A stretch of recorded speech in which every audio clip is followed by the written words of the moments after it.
Let the heads roll. Yes, you heard me correctly. In the plasmastatic process, trichome heads must be decapitated. Heads and stalks must be separated mechanically so they can be refined in the plasmastatic trichome separator. Enter the Plasmastatic Sift screening kit, your all-inclusive setup for pre- and post-processing.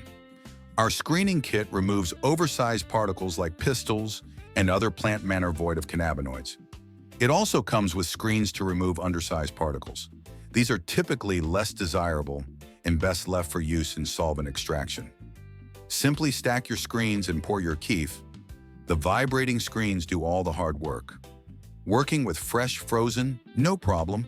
Our screens can handle the cold.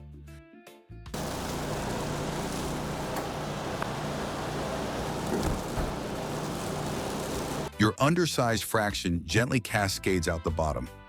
Oversized particles stay on the top screen. The money screen is in the middle, easily brushed out for post-processing on the Plasmastatic. Wondering what tools the pros use to make the magic happen? Well, now you know one of the secrets.